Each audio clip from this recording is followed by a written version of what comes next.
You already know what the fuck going on. Did Damage here bring you another episode of my No Money Spent Sluggers Diamond Dynasty series. And today, as you can see in the top right corner, we have 30k to spend. And we start this episode off on the auction block. And we are looking to improve this bullpen that has been giving me a little bit of trouble since I started the series. Rich Hill, to be exact, I was not a fan of him since I started. I don't know, I bought him because he has the 99 break, but you see we are going to pick up that I believe it was season 2 or 3 DARVISH. All these orders were fulfilled. We're also going to make 2 additional orders, first being Roberto Osuna. We got him just under 3k, and last but not least, we get the fastball slinging, annoying ass relief pitcher named Dylan Betances, who was also right into our 30k budget, and we left with a little bit of coins to spare. And after we got all our orders fulfilled, we went right to the lineup. We were so happy to get rid of the rotation as we plug in DARVISH in his position. Now our worst pitcher in the starting rotation is going to be Marco Estrada, which I am going to replace. I can't say it for sure, but soon for sure. As we head into our first game, we're going up against the Detroit Diablos, and in the first attempt, we get the DARVISH debut. What luck! And in this episode, we're still trying out Wade Boggs. This is before we sold him, because of course we were going to sell him. He has his creative player, Robinson Cano, Gary Sanchez, Hanley Ramirez, Mike Moustakas as well, with Reese Hoskins and Jim Edmonds, as well as Luis Gonzalez. And his pitcher was Alex Wood. And first batter against DARVISH, we're already up in the count, and we're gonna go up to an 0-2 count with a beautiful slider on the inside corner. On the 0-2 count, we couldn't get the first K. We really wanted to get this first K of first batter, first K, first try. That's a better way to start a debut than that, and that's exactly what DARVISH does as he strikes out Hanley Ramirez on his first attempt. But this is showing good signs for DARVISH. I really did enjoy using him. Of course, I did use him a couple more times since this game passed. And here, fielding woes continue. That's all on me. I released the ball to first baseman too early, and then I canceled it, which is a really bad habit, and it comes back to haunt me later on in this game, as you guys will see. But here, moving right along, we do throw a ball 1-1 count, a runner on first. That was completely my mistake. 1 out. We go up in the count. DARVISH is doing pretty well, to say the least, in his debut, as we throw a high fastball coming in at 96 miles per hour. He has velocity, he has the break, and he has a good fluctuation in pitches, as he does attempts a hit and run. He would have been out by a mile if I didn't throw that 2 underneath the zone. 2 strikeouts for DARVISH, but he has a runner on second, which once again is my mistake that he was even on in the first place, and that he advanced once again.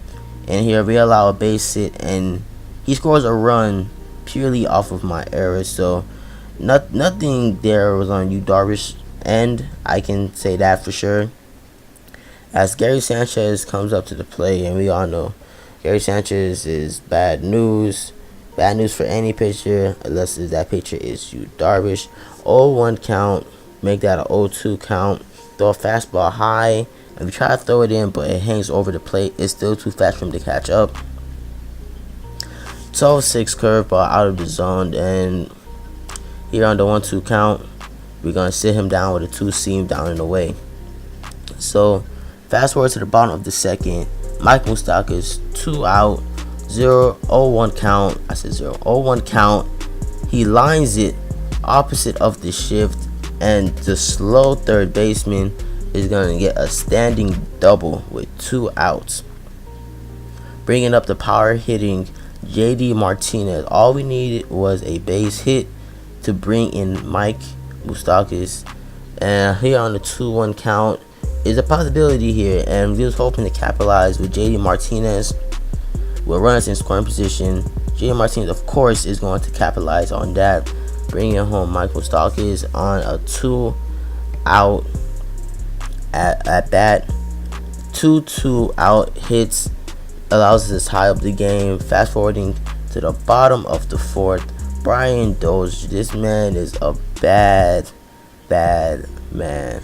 1-0 count, bottom of the 4th. His pitcher is already 34 pitches in, and without any hesitation, he hangs it over the plate, and Brian Dozier sends it to the deepest part of Petco Park, and he gets a stand-up triple. With no outs, Brian Dozier on third, bringing up Cody Bellinger. 2-2 count. Now, we didn't want to risk, any scenarios where we don't get any runs. So what we do, we just bunt him over. Cody Bellinger just have enough speed to beat that out, but it was to the first baseman, sadly. And here, Jim Edmonds is going to hit one right back up to the pitcher, allowing us to get a nice little single there. Bringing up Anthony Rendon. Bottom of the 6th, no outs, 1 on. Anthony Rendon grounds out into a double play. Fast forwarding to the bottom of the 6th with 2 outs, we bring in Brian Dozier. And do I even have to say it? Brian Dozier once again to the deepest part of Petco Park.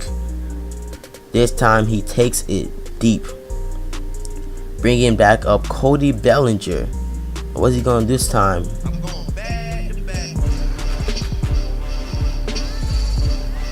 There is no need to bunt anyone over in that at bat, as we go back to back with Cody Bellinger giving us a 4-1 lead, and the only run that was allowed was purely off of mistakes on my end. And here he starts to get a little bit of juice going. No outs, 1 on. Top of the 7th, Gary Sanchez up to play. We still have DARVISH on the hill, as we almost plunked Gary Sanchez there, which would have been a bad scenario to been in. But at the end of the day, DARVISH, we kind of start choking up a little bit here. It doesn't matter if he didn't hit him or not there, as he gets a base hit, moving score into ruining the run into scoring position. My mistake, as he has 1 on second and a runner on first, as we decide to debut Dan Betances at the top of the 7th. Hopefully he could get us out of this jam. With Jim Edmonds up to the plate, we have a righty-lefty matchup, which is not in our favor whatsoever, and we walk Jim Edmonds, bringing up Mike Moustakas with the bases loaded. Thankfully, what could have been a grand slam just allows run and leaves runners on the corners, bringing up Billy Hamilton. And I was kind of panicking at this point, because I knew he was going to bunt Billy Hamilton. I knew there was nothing I could do about it, because it's just that type of scenario. But thankfully, we still have our 3-4 lead as he pinch hits with D. Gordon. And thankfully, we pitch him high. That's what I've learned, to pitch any speedy runner high and in, like that right there, to Billy Hamilton. As we fast forward to the top of the 9th, as we bring in Roberto Osuna to close it out. And thankfully, we are just able to scrap out a win against the Detroit Diablos, as Brian Dozier is going to be player of the game with a home run, 2 runs, and a triple. What else can you expect from Brian Dozier? I am kind of disappointed that he did get a pretty big downgrade to 81 from an 83 in the latest update. So I am looking to replace him as we head to the second game. And speaking of replacements, we are going to be replacing a pair of players, including the inevitable Mike Moustakas. He was so good for us, but we did find that Miguel Sano has better fielding and power, so we decided to go with him in this game. And as we do have Nelson Cruz replacing, I believe we had Jose Abreu out there at first, and we switched it around to fit Nelson Cruz into the order. And what a way to make an online debut, as Miguel Sano in the bottom of the 5th is going to get a stand-up triple in what I thought was going to be a home run, but of course we're going to take a triple. And once again, runners in scoring position, JD Martinez, he's going to get the RBI, but we're going to take it safely. We're going to get the bunt over again. If I can just anything, I suggest take the bunts whenever you can. Bottom of the 5th, we decided to bring in Dylan Betances because we did take out our pitcher in order to bring in some power into the lineup instead of trying to get inevitable pop-up or ground out. So we do bring in Dylan Betances against Contreras. First pitch, high in and fastball, 99 miles per hour. He is not catching up to that. Second pitch, swinging strike, 0-2 count. Can we get the K in 3 pitches? No, as he checks his swing on the slurve. The slurve is such a nasty pitch in this game. As we get the K, but it goes past Gary Sanchez, allowing a runner on first. And this guy had Wade Boggs as well, and he was hitting pretty well with him as opposed to when I had Wade Boggs. I did sell him before this episode, as he is going to get one right into the gap, and we bobbled the ball, allowing a double and runners in scoring position with no outs. And he is, of course, going to pinch hit for Estrada here. And for someone who was supposed to be relieving us, we got ourselves into a pretty big jam, all starting with that wild pitch as he brings in Adrian Gonzalez. And against a righty, this is not any good news. The shift was off, of course, because we're in the scoring position. There's no way we can, bring in a shift on Adrian Gonzalez. So we try to pitch against him very carefully. 1-1 count, holding on to a 1-0 lead in the bottom of the 5th. I'm just trying, at this point, I remember thinking if I can just allow 1 run, that'll be okay with me. And here we get 1 out. And once again, I do it again. I release the ball early and then I cancel it. And he scores all the way from second with Wade Boggs, giving him a 2-1 lead. Bringing up the Nelson Cruz debut. I'm not sure I said this earlier, but this was from an after game award. Here's a shot to left field and deep. Look at this. That one is out of here. This game is tied. You heard it from him. The game is tied. From the after game reward, Nelson Cruz, the no doubt home run in Wrigley Field. The guys are having spectacular debuts. DARVISH had a solid debut, only had 1 run allowed for me. Nelson Cruz with a home run. Miguel Sano with a stand-up triple.